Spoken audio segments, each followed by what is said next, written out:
Bahujan Samaj party के नेताओं ने अधिवक्ता संघ अध्यक्ष रीवा राजेंद्र पांडे के खिलाफ खुला मोर्चा एफआईआर दर्ज करने की एसपी को सौंपा ज्ञापन। रीवा जिला अधिवक्ता संघ अध्यक्ष राजेंद्र पांडे के विरुद्ध अनुसूचित जाति जनजाति अत्याचार निवारण के तहत प्रकरण पंजीबद्ध किए जाने का सौंपा ज्ञापन। रीवा जिले के त्योंथर में बीते सप्ताह एसडीएम और अधिवक्ताओं के बीच हुए विवाद का मामला अभी शांत नहीं होता नजर आ रहा है। त्योंथर की घटना को लेकर 2 दिन पूर्व जिला अधिवक्ता संघ अध्यक्ष रीवा राजेंद्र पांडे द्वारा अधिवक्ताओं के पक्ष में दिए गए बयान के बाद दोनों पक्षों से एक दूसरे के खिलाफ जारी जंग अब सियासी जामा पहन चुकी है।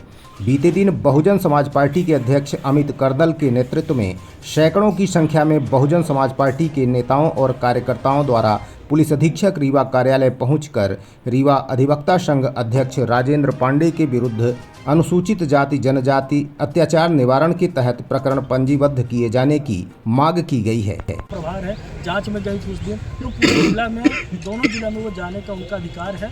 ये राजेंद्र पांडे डिसाइड नहीं कर सकते कि वो कहाँ जाए कहाँ न जाए, किससे मिले या न मिले। उन्होंने ये शब्द कहते हुए चरित्रिक जो है तो उन्होंने लांछन जो लगाया उनकी वक्तव्य में प्रेस कॉन्फ्रेंस में है, ये सार्वजनिक है। और जो है दूसरा जो उन्होंने हरिजन शब्द कह के उच्चारित किया जो असंवैधानिक है। मैं पहले तो अपना परिचय में बताना चाहूँगी। मैं अनीता सुमन, जिला पंचायत सदस्य स्वास्थ्य एवं महिला बाल विकास की मैं सभापति हूँ और मैं पार्टी की बहुजन समाज पार्टी की मैं जिला अध्यक्ष मऊगंज की हूँ। मैं शासकीय काम के लिए अपने कुछ कार्यकर्ताओं के काम के लिए मैं त्योथर गई थी। क्योंकि मैं सभापति हूँ तो मैं कहीं भी जा सकती हूँ। मैं वहाँ गई तो मैंने जैसे ही मैं रास्ते में ही देखी तो जिंदाबाद मुर्दाबाद के नारे लग रहे थे एसडीएम साहब के खिलाफ। तो मैं अंदर यूँ ही मैं प्रवेश की साइड से, चूँकि फ़ोटोग्राफ और वीडियो में भी है, वहाँ मैं जा कर के मैं साइड में मैं खड़ी हो गई। वहाँ पर एक चेयर थी, मैं वहाँ पर बैठ गई। इसके बाद अधिवक्ता लोग वहाँ पर नारेबाजी करते हुए प्रवेश किए। प्रवेश करने के बाद वो लोग वहाँ पर जूता फेंके उनके ऊपर। इसके बाद फाइल फेंकने लगे, फाड़ने लगे। तो हमने किसके ऊपर? एसडीएम साहब के ऊपर। अच्छा। तो हमने कहा कि आप लोग सब कोई समझदार है, आप लोग बैठ के शॉर्ट आउट कर लीजिए, बैठ के शॉर्ट आउट कर लीजिए। ये ठीक बात नहीं है कि यहाँ पर शासकीय काम में बाधा हो रहा है। सारे लोगों को, उन लोगों ने सारे लोगों को बाहर निकाला, मुझे भी। इसके बाद मैंने कहा, हमको बोले कि सरकारी गवाह बनेगी तो इसको बाहर करिए। तो हमने कहा कि वो एक ठो बोला हवा आ रही हो, तो हमने कहा आप रीवा के हैं, तो उन्होंने कहा कि इनको बाहर करिए, सरकारी गवाह बनेंगे। तो हमने कहा कि मैं अनीता सुमन जिला पंचायत की सदस्य हूँ और जिला अध्यक्ष हूँ, आप मुझसे इस तरह की बदतमीजी से बात नहीं कर सकते हैं। इसके बाद हमने कहा रुको मैं आपकी वीडियो बनाऊँगी, तो उन्होंने मेरी मोबाइल छीन लिया। इसके बाद वो मुझे हाथ से मतलब ऐसे धक्का मारने लगे और बोले ये दलित है, चमार है, हरिजन है, इसको बाहर करो, नहीं ये वो बने, मतलब सरकारी गवाह बनेगी। कौन बोला ये मैं एसपी साहब को मैंने दिया है। उसमें अनु मिश्रा, संदीप, राजेश अधिवक्ता लोग थे सारे। हाँ 5 लोग थे, 5-6 लोग, जो कि मैंने एसपी साहब को मैंने दिया है।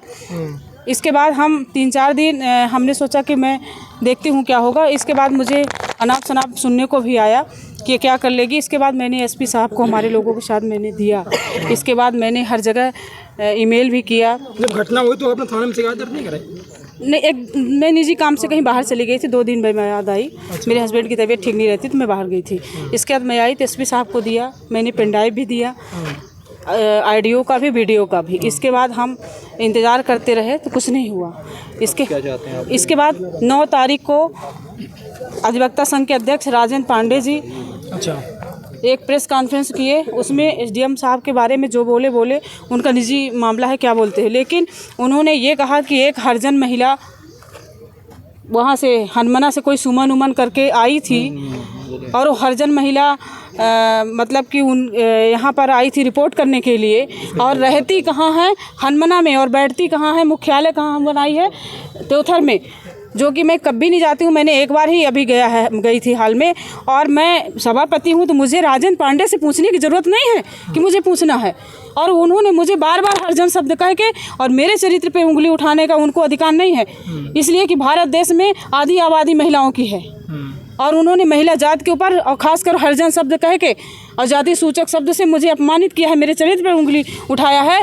तो और ऐसे पुलिस प्रशासन को भी मैंने अवगत कराया था कि मुझे कभी भी कुछ भी हो सकता है। ये पुलिस प्रशासन आज तक उन पर न तो कार्रवाई किया, जो 4-5 लोग हैं, न तो आज तक उनके ऊपर मुकदमा पंजीबद्ध हुआ। उन लोगों ने मेरे साथ अनैतिक संबंध मतलब शारीरिक टच किया, मुझे ढोंसा, तो उनके साथ कोई कार्रवाई नहीं हुई। और ये राजन पांडे जी इस तरह की बात अगर किए हैं तो मैं इस शासन और प्रशासन से और इस देश के सरकार से मैं ये मांग करना चाहूँगी और मैं ये बताना चाहूँगी और कहना चाहूँगी कि मेरे विरुद्ध, मेरे साथ जो इन लोगों ने घटना किया है, इनकी कार्रवाई मैं चाहती हूँ। और हरिजन जो शब्द कहते हैं, मैं एक दलित महिला हूँ और ये भारत के संविधान में कहीं ये हरिजन शब्द नहीं लिखा हुआ है। इसलिए अधिवक्ता बनने से पहले उनको ये सब पढ़ लेना चाहिए। मैं मुकदमा चाहती हूँ और SC/ST कायम हो और उनको गिरफ्तार किया जाए, उन सारे लोगों को। किसके विरुद्ध? राजन पांडे जी और वहाँ जो मैंने त्योथर में जो 4-5 लोग हैं उनके, जो मेरे साथ अभद्रता किए और आवेदन दिया गया, उन्होंने मुझे हरिजन शब्द उन्होंने भी कहा, जाति सूचक शब्द से मुझे अपमानित किया, तो मैं उनकी गिरफ्तारी चाहती हूँ। FIR नहीं होती, आगे कुछ कार्रवाई नहीं ये होती सरकार तो क्या करेंगे? राजन पांडे जी ये तो स्वयं कह रहे थे, मैंने IG से बात कर लिया, मैंने सारे केस को, और उनके जो उन्होंने हरिजन एक्ट कायम करा रही थी, ये उनका कहना है, मैंने IG साहब से कह के उन निरस्त करवा दिया है। तो ये महिलाएं, हम तो सड़क से लेकर के और सदन तक ये बात रखेंगे। और इस देश में आधी आबादी महिलाओं की है, इसलिए हम सरकार से और पुलिस प्रशासन से ये कहना चाहेंगे कि SC/ST कायम करके और मेरे जो चरित्र पर उंगली उठाया है और हरिजन शब्द का जो उन्होंने उपयोग किया है, उसके लिए उनको मुकदमा कायम किया जाए। अनीता सुमन जी है, तो उन पे कुछ अभद्र टिप्पणी जो अधिवक्ता संघ के जो है राजन पांडे, उनके द्वारा की गई है, ऐसा उन्होंने अपना ज्ञापन सौंपा है। और साथ में 2 पेन ड्राइव भी सौंपे हैं कि इसमें सारी बातें, वो ज्ञापन दिया था, तो जो ज्ञापन उनका ले लिया गया है, राजपत्रित अधिकारी को उसको भेज करके इसके में लिखित तथ्यों के संबंध में जांच कराई जा रही है।